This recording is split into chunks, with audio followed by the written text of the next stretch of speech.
하나님 말씀 열왕기상 7장 13절에서 26절. 열왕기상 7장 13절에서 26절까지 교독합니다. 오늘은 5월 9일 금요일 아침입니다. 5월 9일자 본문 열왕기상 7장 13절에서 26절까지 기도하겠습니다. 솔로몬 왕이 사람을 보내어 히람을 두로에서 데려오니 그는 납달리 지파 과부의 아들이요 그의 아버지는 두로 사람이니 노세의 대장상이라. 이 히람은 모든 논일의 지혜와 총명과 재능을 구비한 자이더니 솔로몬 왕에게 와서 그 모든 공사를 하니라. 그가 녹기둥 둘을 만들었으니 그 높이는 각각 18규빗이나 각각 12규빗 되는 줄을 둘을 만하며 또 놋을 녹여 부어서 기둥 머리를 만들어 기둥 꼭대기에 두었으니 한쪽 머리의 높이도 5규빗이요 다른 쪽 머리의 높이도 5규빗이며 기둥 꼭대기에 있는 머리를 위하여 바둑판 모양으로 넓은 그물과 사슬 모양으로 따은 것을 만들었으니 이 머리에 7이요 저 머리에 7이라. 기둥을 이렇게 만들었고 또 두 줄 성류를 한 그물 위에 둘러 만들어서 기둥 꼭대기에 있는 머리에 두르게 하였고 다른 기둥 머리에도 그렇게 하였으며 주랑 기둥 꼭대기에 있는 머리의 4규빗은 백합화 모양으로 만들었으며 이 두 기둥 머리에 있는 그물 곁 곧 그 머리에 공같이 둥근 곳으로 돌아가며 각기 성류 200개가 줄을 지었더라.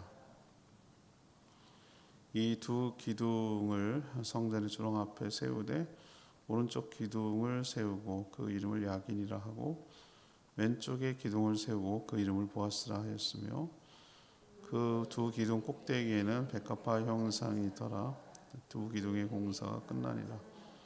또 바다를 보아 만들었으니 그 직경이 10규빗이요 그 모양이 둥글며 그 높이는 5규빗이요 주위는 30규빗 줄을 두를만 하며 그 가장자리 안에는 돌아가며 박이 있는데 매 규빗에 10개씩 있어서 바다 주위에 둘렀으니 그 박은 바다를 보아 만들 때에 두 줄로 보아 만들었으며 그 바다를 소 12마리가 받쳤으니 셋은 북쪽을 향하고 셋은 서쪽을 향하고 셋은 남쪽을 향하고 셋은 동쪽을 향하였으니 바다를 그 위에 놓았고 소의 뒤는 다 안으로 두었으며 바다의 두께는 한 손 너비만 하고 그것에 가는 백합화 양식으로 잔가와 같이 만들었으니 그 바다에는 2000밭을 담겠더라.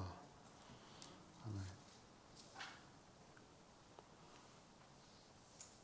이거를 그림으로 요즘은 우리가 영상 세대인데 슛이나 짤로 이렇게 딱 만들어서 이거예요 라고 보여주면 금방 될 건데 이거를 글자로 표현하려니까 되게 어렵잖아요. 그죠? 이게 무슨 말인지 알아요. 그냥 영상을 보는 게 더 빠를 것 같은데 지금 뭐 볼 수가 없으니까 최대한 설명을 해보겠습니다.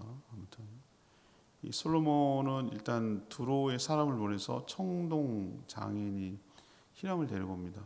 두로 왕하고 이름이 똑같죠. 그러니까 헷갈리면 안 돼요. 이 사람 여기서 나가라는 히람은 두로 왕이야. 왕이 와서 무슨 일을 하겠어요. 기술자를 말하는 거예요. 기술자 이름이 업자죠. 업자. 전문 기술자. 그는 지혜, 총명, 재능을 구비한 사람입니다. 그러니까 놋에 관한 한 최고의 전문가죠. 그래서 그는 먼저 성전에 세울 녹기둥 둘을 만들었어요. 두 기둥을 성전 주랑이라는 것은 뭐라고 그러죠? 어저께 벽은 없고 기둥만 있는 그런 것을 주랑이라고 불러요. 그래서 그거 세우고 오른쪽은 야긴, 왼쪽은 보아스라고 이름을 칭했습니다. 또 녹기둥 위에 머리 모양을 만들고 여러 다양한 모양으로 또 장식을 했습니다.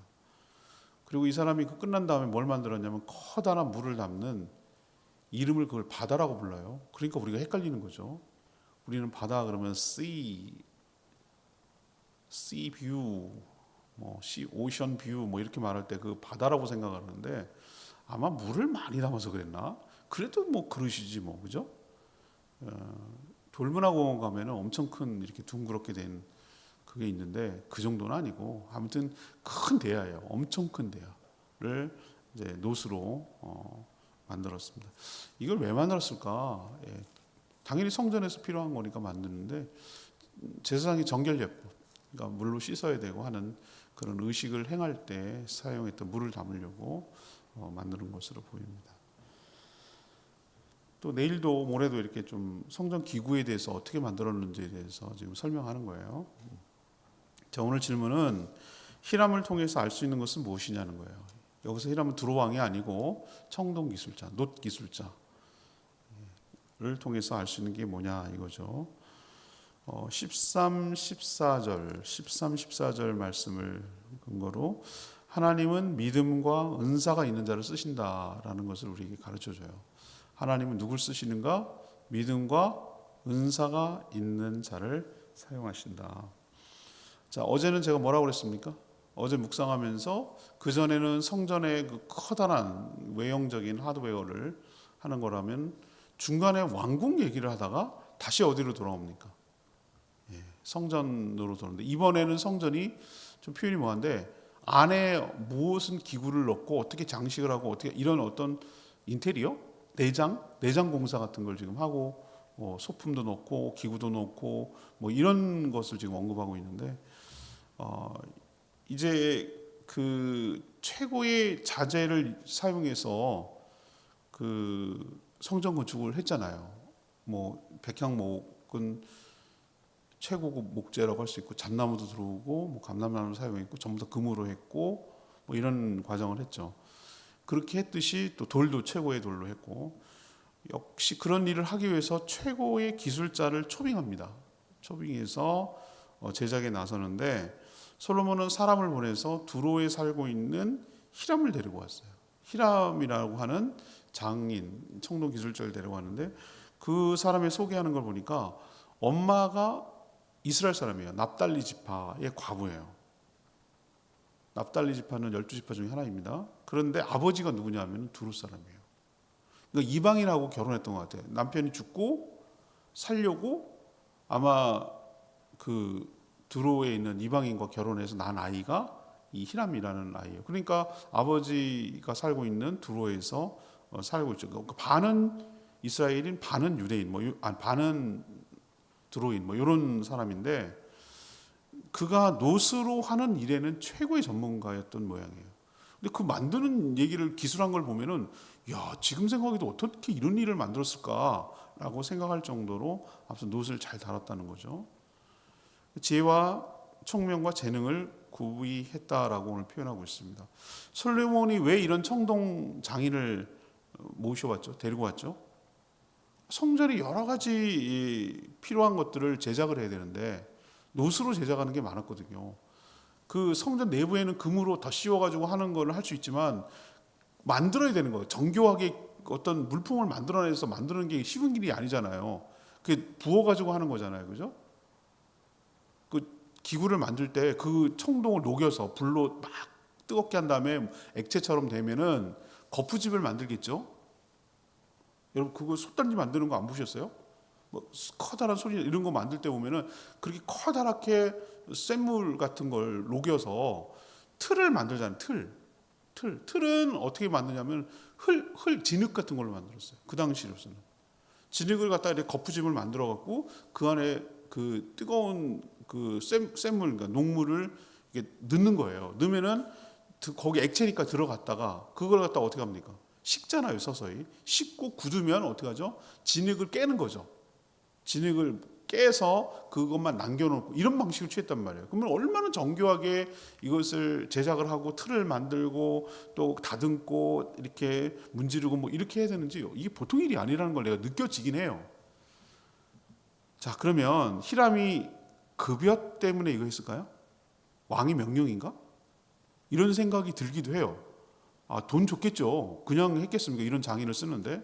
근데 단순히 내가 돈을 받고 이런 일을 한다는 생각이 안 드는 게 뭐냐면은 그의 어머니가 누구라고 그랬습니까? 납달리 지파 여인이잖아요. 과부잖아요. 그러니까 엄마로부터 자기가 그 하나님에 대해서 이게 어떤 의미가 있는지, 얼마나 귀한 일인지에 대해서 들었을 거라고 봐요. 대체적으로 아빠보다는 엄마의 영향을 많이 받습니다. 아빠가 안 믿고 엄마가 믿으면 믿을 가능성이 있는데, 아빠가 믿는데 엄마가 안 믿으면 안 믿을 가능성이 굉장히 큽니다. 신앙이 그래요. 그래서 유대인들은 모계로 내려와요. 디모데가 외조모, 엄마가 전부 다 유대인이었어요. 그래서 유대인이라고 치는 거예요. 그런 쪽으로 영향을 지대하게 받거든요. 엄마로부터. 아마 이 히람도 그랬을 거라고 추측을 하는 거예요. 비록 이 여인이 살기 위해서 두로 남자랑 결혼 재혼을 했지만 이 아이에게, 히람에게 그런 영향을 줬을 것이고, 그 성전, 어머니 나라의 성전을 짓는 일을 기쁨으로 여겼을 거라고 봐요. WBC라고 야구 좋아하는 사람이 있는데 세계 선수 야구 선수 대회거든요. 근데 그 대회는 독특하게 어떤 규정을 두고 있냐면은 부모 중에 한 명이 그 다른 나라 사람이라 하더라도 그 자기가 원하면은 그 나라 국적으로 뛸 수 있어요. 그래서 분명히 우리로 치면 혼혈인이에요. 근데 미국에서 살고 미국 야구 잘해요. 근데 우리나라 대표로 자기가 원하면, 우리가 또 원하면 뛸 수 있도록 그렇게 규정해 놨어요. 독특하죠. 근데 아마 그래서 그랬을 거다라고 우리는 추정을 하는 거예요. 그러니까 모친의 영향으로 하나님에 대한 믿음, 그리고 하나님이 주신 은사가 있었던 것이죠. 그러니까 하나님이 이렇게 픽업해가지고 그를 존귀하게 쓴 것이죠. 우리 역시 히람을 보면서 무슨 생각을 해야 되냐면은 하나님 일을 하는 데 있어서 두 가지가 필요하다라는 것을 알 수 있어요. 하나님은 그런 사람을 준비시키는데, 먼저 1번은 뭐냐면 하나님에 대한 경외, 하나님에 대한 신뢰, 하나님에 대한 믿음이 있어야 되는 거예요. 그냥 뭐 기술자 쓰면 안 되는 거예요. 그리고 플러스 또 뭐 해야 되는 거죠? 하나님 주신 은사가 있어야 돼요. 이 두 가지가 같이 있을 때 하나님께서 들어서 존귀하게 쓰임 받게 될 줄 압니다. 은사를 어떻게 하냐고요? 제가 여러 번 가르쳐 드렸는데, 은사는 하나님이 주신 기프트예요. 그러니까 선물. 자기가 전공을 하고 뭐 이런 거랑 상관없어요. 상관 있을 수도 있고 없을 수도 있고, 하나님이 그냥 주시는 거기 때문에. 그래서 그러면 어떻게 합니까? 그럼 해보면 알아요. 했는데 잘해, 다른 사람보다 훨씬 더 잘하고, 일을 어려워하지 않아. 그 일에 물론 힘들긴 하지만 막 그렇게 부담을 느끼고 못하지 않고 하면 또 해내. 그리고 남들이 봤을 때 잘한다고 그래. 그리고 결과도 좋아요. 그게 근데 뭐랑 연관되어 있냐면 하나님 나라를 세우는, 그러니까 교회를 세우고 다른 성도들을 세우고 다른 사람을 이롭게 하는 쪽으로 그게 쓰임 받을 때 그건 은사라고 할 수가 있어요. 난 어떻게 은사를 알죠? 남은 안 보이는데 난 내 눈엔 띄어요. 그거 왜 안 해요? 그거 있으면 좋은데, 그거 하면 더 좋을 건데, 이렇게 자기 눈에 띄는 게 그쪽에 은사가 있을 가능성이 커요. 그래서 잘 보고, 우리는 마다하지 않아요. 우리 교회는 해보겠다고 그러는 사람 절대 막지 않아요. 한번 해보겠습니다 그러면 하라고 그래요. 시키거든요. 해보면 알아요. 해보면은 답이 나와요. 자기가 도저히 못해요. 누가 봐도 못해 보여요. 재미도 없고, 그리고 지쳐요. 그리고 금방 못해요. 실증 나고. 그건 은사가 없는 거예요. 그런데 갖다 놔도 물론 힘들긴 해도 보람도 있고 재미도 있고 의미도 있고 뭐 그러면은 그쪽에 은사가 있는 거예요. 근데 하나님 나라를 위해서 쓰는 공통점이 있어요. 여러분도 저도 히람처럼 하나님께 붙들려서 하나님이 주신 은사를 가지고 썩히지 말고, 은사를 안 쓰면 또 뺏어갑니다. 하나님이 선물이라고 그랬잖아요. 안 쓰고 활용 안 하는데 그걸 놔둘 이유는 없거든요. 가져갑니다. 근데 한 사람이 또 하나만 갖고 있느냐? 그것도 아니에요. 은사가 여러 개 줄 수도 있어요. 그러나 최소한 예수 그리스도를 믿고 하나님 나라를 위해서 한 가지는 주세요. 한 가지는. 최소한 한 사람이 예수를 믿을 때 한 가지는 주세요. 그러니까 자기가 뭔지, 뭐로 기여하고 뭐로 교회를 세워갈지, 히람처럼 이렇게 하나님께 쓰이는 인생, 어차피 한 번밖에 살지 못하는 인생인데 하나님 나라를 위해서 내가 의미 있는 일을 쓰임받는 게, 그게 저는 가장 가치 있고 사람이 가장 의미 있는 삶이라고 생각하거든요. 인생은 그냥 어차피 시간은 가요. 이렇게 살아도 저렇게 살아도 그런데 나밖에 모르고 자기 먹고 사는 일, 그냥 놀고 먹는 일, 맨날 이런 일에만 신경 쓰고 인생을 끝내버리고 그러면은 정말 죽을 때 후회될 것 같아요. 하나님 앞에 섰을 때 부끄러울 것 같아요. 그렇지만 내가 하나님 앞에 젊은 날부터 정말 하나님 교회를 위해서, 몸된 교회를 위해서, 하나님 나라를 위해서, 정말 영혼 구원을 위해서, 주님이 제자 삼는 일에 대해서, 가치 있는 일에 대해서 히람처럼 이렇게 붙들려서 뭐가 됐든 간에 은사로 쓰임 받는다면 전 그거는 정말 복된 인생, 뭐 돈이 많고 적고 부귀 뭐 이게 아니라 이 자체가 하나님께 존귀한 인생이고 복받은 인생이라고 저는 확신합니다. 우리도 이렇게 쓰임받는 복된 인생 되기를 축복합니다. 두 번째 얘기는 15절에서 22절 얘기인데요.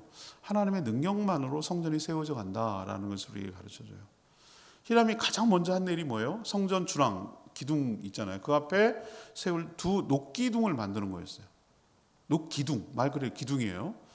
근데 이것을 건물을 바치는 기둥일까? 아니라고 봐요. 건물을 바칠 거였으면 그렇게 따로 만들면 안 되고 건축이 되길 때 이미 했어야 되는 거예요. 그래야 건물을 바치잖아요. 이거는 말 그대로 뭡니까? 조형물이에요. 우리 건축법에 보면 여러분 보세요. 빌딩 같은 데 가면 굉장히 조그마한 빌딩 말고 제법 굉장히 큰 빌딩 같은 데 가면은 항상 미술 조형물을 하도록 법으로 설치되어 있어요. 조경을 해야 되는 게 기본이고요. 조경 안 하면 건축허가가 안 나와요. 그래서 이 사람들이 좋아가지고 왜 그 사람들이 하겠어요? 구색이라도 갖춰야 돼요. 막 갖다 그냥 철쭉이라도 몇 개 심어놔야 돼. 안 심어놓고 하면 허가가 안 나온다니까. 그리고 또 하나 엄청 큰 건물은 이거는 우리 미술이나 뭐 이런 것들을 더 진흥시키고 촉진시키기 위해서 법으로 정해놨어요. 그래서 무슨 조형물이나 뭐 이런 것들을 설치하도록 돼 있어요. 보셨어요? 큰 빌딩 같은 데 앞에 보면은 뭐 여러 가지 희한한 조형물들이 돌로 했건 뭐 청도를 뭘 했건 간에. 그런데 이 두 가지도 아마 그런 의미의 성격이에요. 상징하는. 그래서 크기도 높이가 8m. 8m 생각해 보세요. 굉장히 큽니다. 적어도 한 3층 높이는 정도 되는 거예요. 이거 굉장히 큰 거예요. 그리고 둘레가 5.4m.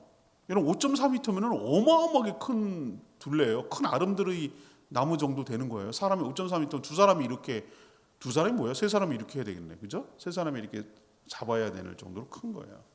그 머리 위를 또 머리라고 그랬어요. 그 기둥에 머리를 제작해서 앉혔는데 바둑판 모양으로 얽은 그물, 바둑판 모양으로 이게 느낌 오시죠? 바둑 이렇게 그물 모양의 사슬 모양으로 따은 거를 7개나 만들어가지고 거기다 얹었어요. 또 기둥에 두 줄 석류를 한 그물을 기둥 꼭대기에 있는 머리에 이렇게 두르도록 이렇게 만들었어요. 이 보통 재주가 아니에요. 조각을 하고 만들어서 그걸 또 설치를 하고 이거 고정을 시키고 이런 게 보통 굉장히 정교해 보이지 않아요? 그 그물과 사슬 모양으로 따은 걸 또 7개 만들어서 두 줄 석류를 한 그물에다가 기둥 꼭대기에는 머리에 두르게 만들고 보통 일이 아니잖아요. 이게 무슨 천도 아니고 청동을 가지고 이렇게 만들었다는 게 저는 놀랍단 말이죠. 당시 기술, 그러니까 기술자죠. 두 기둥의 이름이 굉장히 중요한, 왜 이걸 설치했을까라는 거 하는데, 하나는 오른쪽에 있는 것을 뭐라고 불렀다고 그랬죠? 야긴. 왼쪽에 있는 것을 뭐라고 불렀다고요? 보아스라고 불렀어요. 야긴의 뜻이 중요해요. 야긴은 그가 세우실 것이다. 보아스는 그 안에 능력이 있다. 그가 세울 것이다. 그 안에 능력이 있다. 그러면 종합하면 뭐예요? 하나님 안에 능력이 있고 그가 성전을 세우신다. 이런 뜻이에요. 그 느낌 아시겠어요? 왜 이걸 세우는지, 이름을 왜 붙였는지 아시겠죠? 이 두 가지 기둥으로 간다고 하잖아요. 맞아요. 보이는 성전은 사람이 세우지만 보이지 않는 성전은 오직 하나님께서 하나님의 능력으로 이것을 세우신다라는 것을 상징적으로 보여주려고 이 두 기둥을 입구에다가 딱 세우는 곳이에요. 성전 입구에. 그럼 들어갈 때마다 야긴, 보아스, 그가 세우실 것이다. 그 안에 능력이 있다. 이것을 확인하고 들어가잖아. 이름을 보면서. 우리도 가정교회 할 때 세축, 내기둥 이런 얘기 하잖아요. 기둥이 뭡니까? 그 원리를 얘기하는 거예요. 원리. 세워가는 원리, 그 어떤 비전을 얘기하는 건데, 여기도 성전이 어떻게 세워져 가는지를 딱 두 가지 포스트로 세워졌잖아요. 이것을 우리에게 적용하면 맞아요. 사람이 하는 것처럼 보이지만 교회는 하나님의 능력으로 하나님이 세워가시는 줄로 믿습니다. 사람이 하는 게 아니에요. 이거 제가 내린 진짜 결론이에요. 목회가 사람이 하는 게, 내가 하는 게 아니더라고요. 그걸 빨리 깨달았어야 되는데, 하나님께 믿고 맡기고 해야 되는 거지, 내가 힘쓰고 용 쓴다고 되는, 물론 용은 써야 돼요. 최선을 다해야 되지만 그 결과는 하나님이 가져가시고 하나님이 하신다는 것을 믿고 맡겨야 되는 것이죠. 이것을 성전의 원리로 알려줘요. 세 번째는 23에서 26절까지 얘기인데요. 하나님께 나아갈 때 늘 정결해야 된다라는 것을 가르쳐 줍니다. 히람이 두 녹기둥을 만든 다음에 바다라고 부르는 커다란 아주 큰 놋대야를 만들었어요. 굉장히 커요, 이 대야가. 바다에 지름이 몇이냐면 지름이 이게 여기서부터 여기까지 둥그런 대야인데 4.5m. 4.5m면 얼마야? 사람이 한 조그만 사람 한 세 사람 되는 것 같아. 세 사람이 일렬로 섰을 때의 그 지름이에요. 굉장히 크죠? 커다란. 높이가 2.25m. 높이가 보세요. 둘레가 13.5m. 둘레가. 그럼 굉장히 큰 우리가 생각할 때 상상도 굉장히 크게 무슨 바다 그 물 담는다는 게 너무 희한할 정도로 커다란 수조 같은 그런 거죠. 가장자리 아래에 박들이 이렇게 둥글게 달려 있고요. 바다는 12마리 황소 모형 위에 이렇게 황소 밑에 이렇게 받치고 있는 것이 올려져 있는데 3개씩 동서남북 12개가 이렇게 방향을 쳐다보고 황소가 이렇게 떠받치고 있는 모형을 만들어서 거기다가 박아놨어요.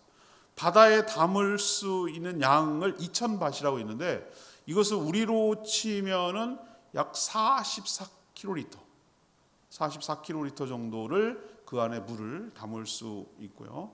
여기 또 받침대까지 만들었어요. 근데 용도가 중요하잖아요. 바다의 용도가 뭐라고 생각하세요? 제가 어저께 제주 목관아지 들어가면은 딱 들어가자마자 왼쪽에 딱 보면 연못이 있다고 그랬잖아요. 생뚱맞아요, 그 연못이. 아니 뭐 연못이 조경의 의미라면은 그런 식으로 만들면 안 돼요. 근데 거기다 해놓은 이유가 뭐냐고 거기 설명해놨어요. 그거는 일종의 소방수예요, 소방수. 물을 담아놨다가 그 예쁘게 해가지고 사람들 거닐고 하는 정원 개념이 아니라 불나면 빨리 물을 옛날에 퍼다가 뿌리고 막 이렇게 해야 될 물을 담가놓는 그런 곳이었다고 그랬잖아요. 그럼 용도가 있어요. 이거는 성전에 여러 가지 활동을 할 때 정결하게 하는 용도로 쓰는 거예요. 성전에 거룩해야 될 하나님께 나아갈 때 더러운 상태로 나갈 수가 없잖아요. 물론 물로 씻어지지 않아요. 죄는 하나님의 관점에서는 오직 피로만 속죄가 돼요. 그렇지만 그거 외에 정결 예법이 있어요. 레위기에 자세히 나오는데 그것을 하려면 물이 필요해요. 예를 들면 물을 씻고 물로 정화를 시키고 목욕하고 또 뭐 여러 가지 손발 씻고 이런 상태에서 하나님께 나아가서 백성들을 섬겨야 되는 것이에요. 그 모스크 이슬람에 가면은 터키에 가면은 그 이스탄불에 가면은 블루모스크 뭐 이런 여러 가지 있습니다.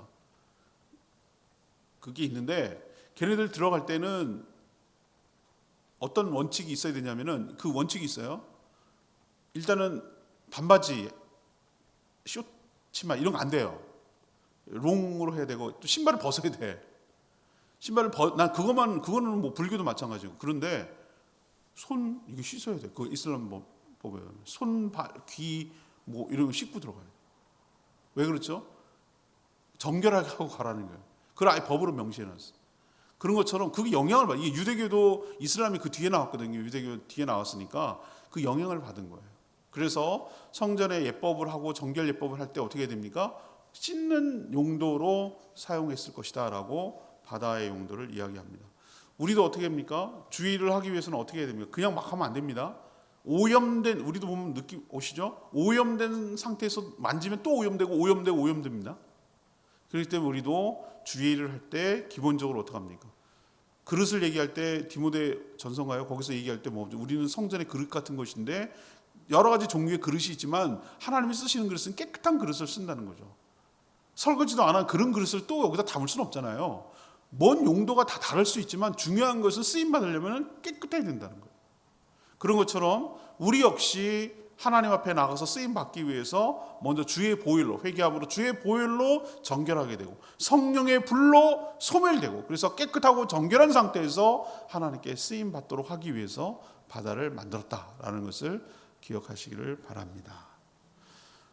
오늘 21절이 레마의 말씀인데 두 기둥을 성전의 주랑 앞에 세우되 오른쪽 기둥을 세우고 그 이름을 야긴 하나는 왼쪽 기둥을 세우고 보았어 이렇게 얘기하는데 이름, 장명이라고 그러죠. 이름을 짓는 것은 가치와 신념이 반영되는 거거든요. 의도성이 있는 거예요. 의도성. 성전 앞에 서 있는 이 두 기둥의 이름이 보아스, 야긴. 보아스는 그 안에 힘이 있다라는 뜻이고 야긴은 그가 일으켜 세우신다 이 뜻이거든요. 당연히 여기서 여호와는 하나님이시죠. 솔로몬과 여러 기술자와 역군들이 성전을 건축했지만 오직 하나님의 능력으로 이 성전이 일으켜 세워짐을 명심해라 라는 것을 기억하려고 이 두 기둥, 보아스, 야긴이라고 한 거예요. 교회가 물론 성전은 아니에요. 그렇지만 그 원리는 똑같아요. 이 정신, 하나님께서 친히 자신의 성전, 교회를 세워 가실 줄 믿습니다. 보아스, 야긴. 이거 꼭 기억했으면 좋겠어요. 오늘도 우리도 히람처럼 쓰임받게 해달라고 671장 찬양지 부르고 기도하겠습니다.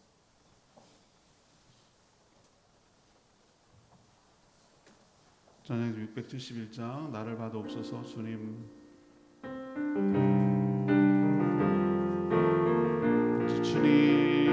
주님 왜 여기 있사오니 나를 보내소서. 나의 마음 나의 몸 주께 드리오니 주 받으옵소서. 주님 내 여기 있사오니 나를 써주소서. 아직 것 모두 다 주께 드리오니 주 받으옵소서. 할렐루야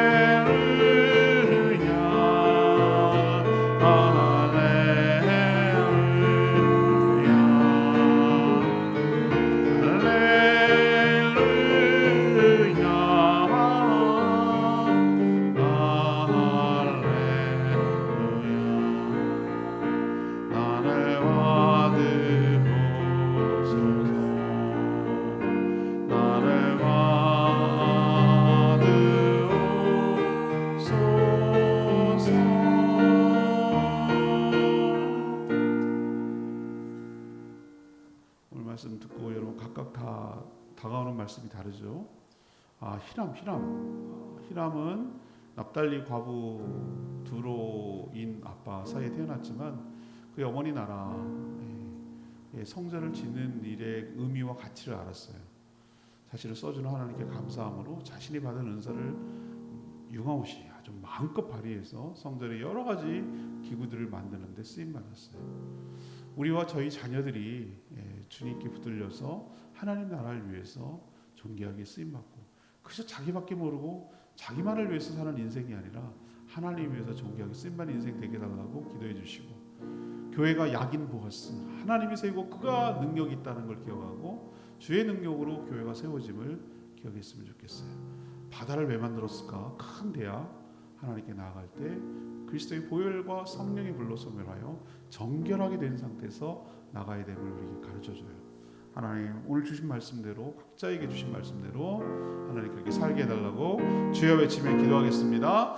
주여 하나님, 주님 내가 여기 있사오니 나를 보내소서. 나의 마음 나의 몸 주께 드리오니 주 받으옵소서. 주님 내가 여기 있사오니 나를 써주소서. 가진 것 모두 다 주께 드리오니 주 받으소서. 할렐루야 할렐루야.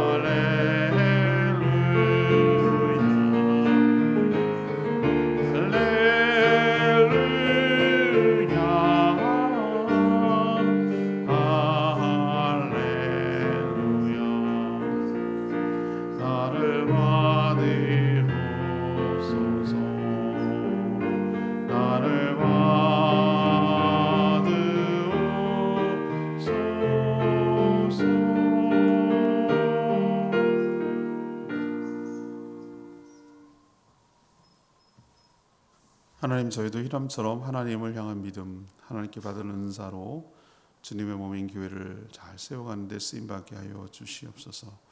히람이 세운 두 기둥의 이름을 통해 성전이 어떻게 세워져 가는지 깨닫습니다. 보아스와 야긴, 하나님의 능력으로만 교회가 세워져 가는 줄 믿습니다. 사람이 세우는 것이 아님을 명심하게 하여 주시옵소서. 하나님께 나아갈 때 정결하기를 원합니다. 바다에 담긴 물을 통해 정결하게 한 후 사역했듯이 저희도 주의 보혈과 성령의 불로 더럽고 추한 죄가 씻겨져서 정결한 상태에서 하나님과 몸된 교회를 섬기며 세워가게 하여 주시옵소서. 오늘도 간구하는 기도 주님 들어주시고 모이는 목장들마다 하늘의 복으로 가득 채워주시며 또 어린이들 전도할 때 많은 어린이들이 올 수 있도록 그들의 마음을 주관하시고 또 한 번은 교회를 올 수 있도록 은혜 베풀어 주시옵소서. 주님께 모든 것 맡기며 예수 그리스도의 이름으로 축복하며 기도합니다. 아멘. 오늘 하루도 주의 은혜 가운데 살아가는 복된 하루 되기를 축복합니다. 기도하고 하루 시작하겠습니다.